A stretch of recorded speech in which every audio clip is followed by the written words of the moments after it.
fine. Thanks. Oh, okay then. We just noticed that you seem to be worried about something. About many things, actually. But there's nothing I can do but just keep my troubles to myself. I was just reminiscing about a place my brother and I would play when we were kids. It was just atop that hill over there. See? You're pointing at the sea. Wait, are you saying that you and your brother lived in the water? No, people call the waters around Fontaine a sea. It's actually just an inland lake that's filled with fresh water. And no, I can still see that hill clearly in my memories. Now, it's been completely submerged. He would skip and jump, tossing sand in the wind. The sun shone brightly, and the air was filled with the scent of the sea. But now, the water is gradually swallowing our memories. It won't be long before it swallows us. Sorry. Paimon doesn't really get what you mean.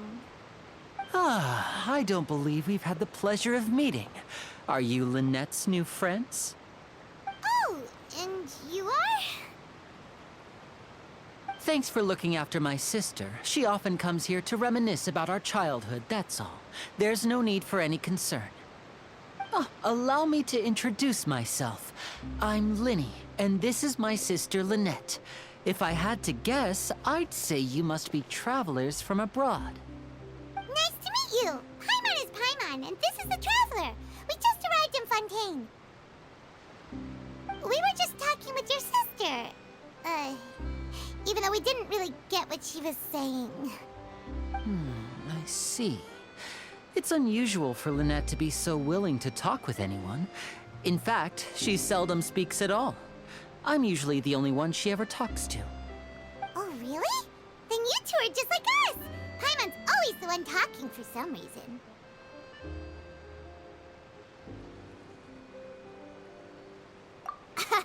So that's how you think it is? I also think my brother can be too talkative at times. Seems you were right, Paimon. We are quite similar. So, what did Lynette mean just now when she said that the water is engulfing your memories, and that it won't be long before it engulfs you too? Oh, that. It's from a prophecy that's been circulating in Fontaine for some time now. Well, I suppose prophecy isn't exactly the right word, because that implies a certain amount of uncertainty. There's no doubt about what's happening in Fontaine now. Where to begin?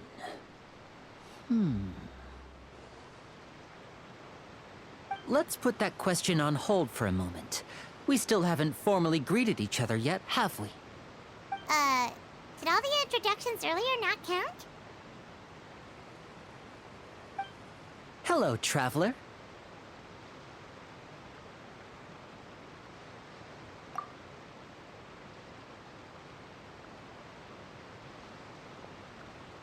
And hello, Paimon. Hey! Why didn't Paimon get a handshake? You're not poking fun at Paimon, are you? Please, don't take offense. Just consider it a sort of etiquette we have here in Fontaine when making new friends. You should remember it. It might prove useful. Oh, all right then. Well, Paimon's just happy to have a local friend now. By the way, we were just getting ready to go to the Opera House to meet the Hydro Archon. Would you be able to show us the way? So you're going to see Lady Farina? No problem at all. In fact, I was planning to go to the Opera House later myself. I'll gladly take you once I finish things here. Please, follow me.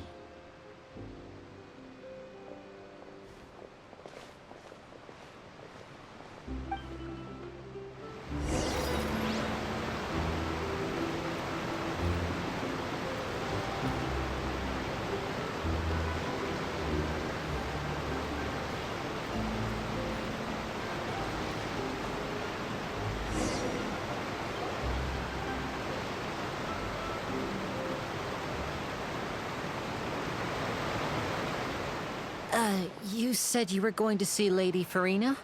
Well, it seems Lady Farina has come to see you.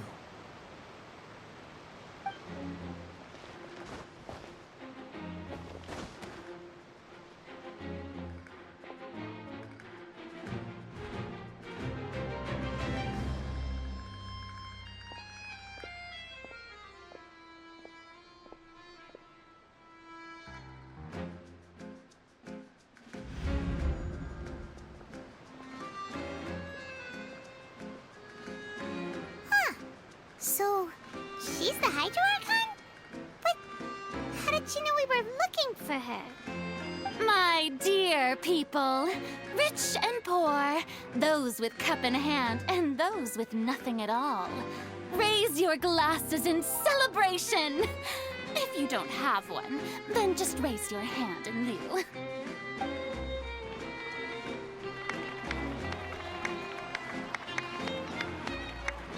As you can all see, two unfamiliar travelers have arrived in our nation. Come, let us make a toast in honor of this traveler and his companion, who have journeyed here from distant lands.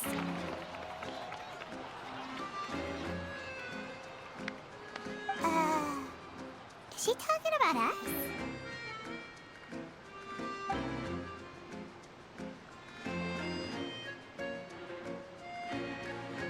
I've long heard of the turmoil and chaos you left in your wake as you visited other nations. But I welcome you nevertheless. No, I have come to receive you personally. Fear is for insignificant cowards. I am a god, and I will never entertain the notion of such meaningless wariness. You can be rest assured. I see clearly your sincerity. Of course, seeking an audience with me is the most sensible thing to do. It will allow you to truly behold my power and witness my authority. Intelligent people always gather under the correct banner. I, Focalor, hereby welcome you to the nation of Hydro and acknowledge the value and significance of your trip. Now, you may rejoice in this. Yeah, Paimon still can't believe it. Feels like we've only been here for a few minutes. But the Hydro Archon's entrance was, how should Paimon describe it? A little over the top? Ahem. Miss Hydro Archon? How did you know we were coming? I see. As Outlanders, you inevitably lack even some of the most basic understanding. Don't forget that even the gods can be divided into the mediocre and the excellent. I suppose it's only natural for you to be awestruck by my abilities. You had best stop and consider. Do you really have the noble qualities and etiquette necessary to communicate with a god? All it takes is a flick of my finger for me to know everything about you. Whoa, talk about sounding high and mighty.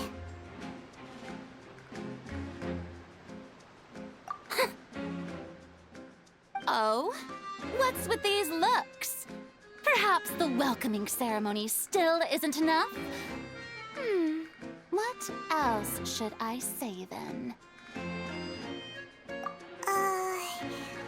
Is she waiting for us to start talking? Wow, I didn't expect to see Lady Farina here. What a surprise!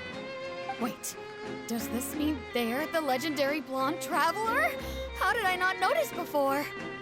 Hey, what's all the commotion? Oh, is that Lady Farina? Is there some kind of drama going on? Of course.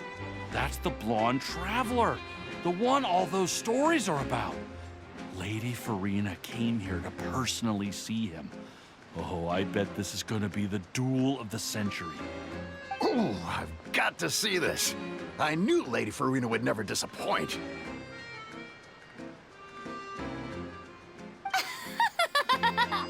Yes, but don't get too excited now! My dear believers and spectators alike tend to get quite rowdy, and despite the noise, I've come to tolerate all their ruckus. You may consider this my reward to all of you. I have determined that there will be an epic duel between myself and this traveler from another land, just as you were hoping to see.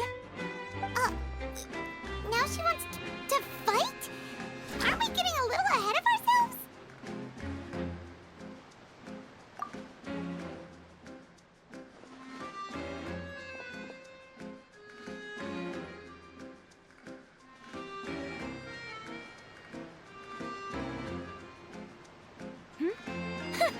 Are you not afraid? Might I remind you that this is a duel against the divine? What are you trying to do, traveler? Provoking a god in front of her people? Stand down, Clorend. I admire his bravery. Few have the courage to draw their sword against a god. He is obviously a true warrior. Unfortunately, people nowadays only crave to be thrilled, and a mere duel will not slake their thirst for excitement. Oh, yeah, she's right. Just a duel wouldn't be all that interesting. On Araneus, criminals are always requesting duels to defend their honor. They're getting a bit old, to tell the truth. You see. Then, as the god of justice, I shall face this traveler in another kind of duel. A duel in court! Oh, all right! Now that'll be worth seeing!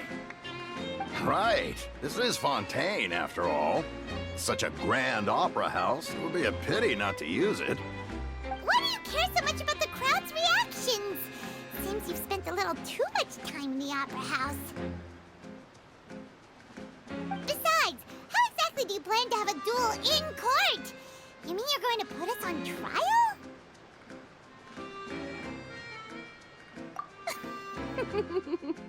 Oh, we have reason to put you on trial. It's obvious, isn't it? According to Fontaine law, no one is permitted to release any flying objects within Fontaine city limits during the first 3 days of each month. You are clearly guilty of violating this law, no? Oh, so that's what they've done wrong. That's our Lady Farina. No one knows the laws of Fontaine like she does. You call that obvious? What kind of law is that? Wait, flying object? You mean Paimon? Precisely! Now, if you two have no objections, then in the name of the Hydro Archon, I order your arrest. My apologies, Lady Farina. I don't mean to spoil the fun, but if you would allow me to interject, I don't think that Paimon here meets the definition of a flying object. You tell her, Linny! Finally someone who's not crazy. How could anyone call Paimon a flying object? Ah, great magician Linny, my beloved citizen. I'll permit you to object, but how exactly do you plan to prove your claim? As a magician who just rained on your parade, I naturally should shoulder the responsibility of saving the show. So, with such an audience gathered here, allow me to perform a trick for everyone.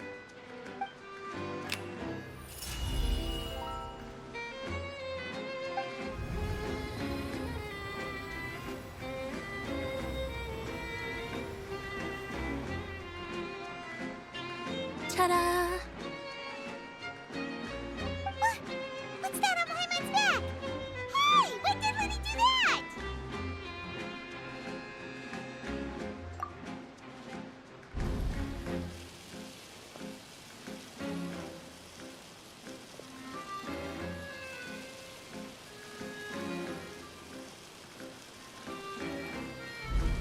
There. As you can all clearly see, Paimon should be classified as, well, something like a balloon. This rope has been in the traveler's hand all along. It was just that no one could see it before. Huh? You call that magic? You've got to be joking. I thought it was pretty good. Nice one. Huh. I'm not sure what to think. It seems Lady Farina's charges no longer hold water.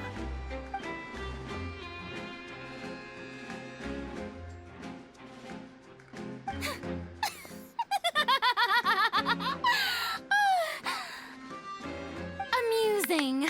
Very amusing, Linny. Just the sort of unexpected twist that I enjoy. With you here, today's performance can finally be called complete. Performance? You see all this as a performance? In which case, consider the matter of your trial resolved. The god of justice will not bring charges against an innocent person. But when there are valid grounds, I will not only judge travelers from abroad, but even the gods of other lands. I look forward to seeing your upcoming performance at the Opera House, Mr. Linny and Miss Lynette. That's enough for now. Toodaloo!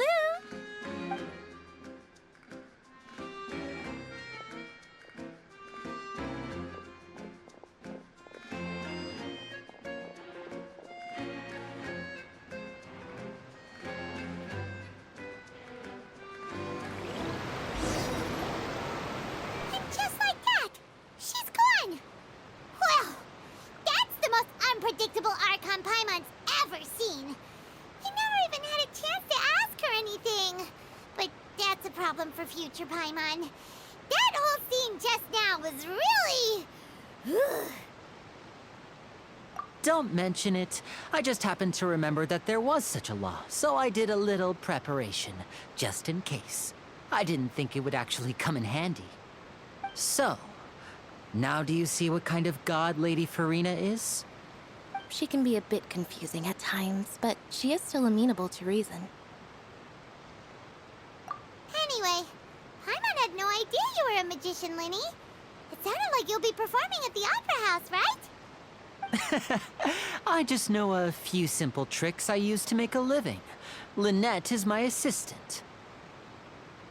It will actually be my first time performing on the most prestigious stage in Fontaine, the Opera House. But isn't the Opera House where criminal trials are held in Fontaine? When there are no public trials being held, the Opera House hosts a variety of other performances. To the people of Fontaine, the line between a trial and a performance can be a little blurred. And speaking of performances, I would be remiss to forego this opportunity gifted by fate. Might I invite the two of you to see my performance? My brother's always excited to make new friends. Oh, sure. We don't really have anything to do now, and we wanted to go to the Opera House anyway. Splendid. In that case, why don't we go together? I'll show you the way. I just have something to take care of first. Oh, you really mean it? Then I'll take you up on your offer. This is a magical item known as a magic pocket. Perhaps you can help me distribute them to the people here. Huh? What are they going to use it for? About that... You asked me before about the prophecy, right? Let me start by telling you a little more about what it entails. I'm not sure exactly when it began, but a prophecy has been circulating around Fontaine. It says that every person in Fontaine is born with sin. No matter how the nation of justice holds trial after trial, this sin cannot be absolved. Until one day, the water levels in Fontaine will rise, and the sinful people will slowly be drowned. In the end, the people will all be dissolved into the waters, and only the Hydro Archon will remain, weeping on her throne. Only then will the sins of the people of Fontaine be washed away. That sounds pretty gloomy. Why are people in Fontaine born with sin? What is that supposed to mean? There are lots of guesses. Some say that the ancestors of Fontaine stole the power of the seas and stirred its wrath. Others say that the people of Fontaine never heeded the first Hydro Archon's warnings and offended Celestia. But here in Fontaine, evidence is what matters. There hasn't been concrete evidence for any of these claims, so they can only be regarded as conjecture. If even the people in Fontaine don't know what sin they committed, wouldn't it be better just to ignore the prophecy completely? Why bother feeling guilty all the time? That's exactly what the people did at first. But in the last few years, the water levels in Fontaine have actually started rising. Many places have already been completely submerged, and now lie beneath the sea. Many people carry on with their lives as before and shrug it off as a natural phenomenon. But my family and I think that the people of Fontaine shouldn't ignore the possibility, which would end up sentencing them to death. We hope that at least the people who reside near the waterfront can move away before it's too late. So, we've started distributing magic pockets to them. As a magical item, these magic pockets have astonishing capacity. I'm sure they will come in handy when people are moving their belongings. Oh, Paimon gets it! It's like preparing for a rainy day! But this is more than a bit of rain. Perhaps only absolute power could ever contend with such a catastrophe. But who knows? We're just tiny specks in the grand scheme of things. Now, if you'd like to help, then please give these magic pockets to anyone nearby. Be sure to convince them to take it, regardless of what they say.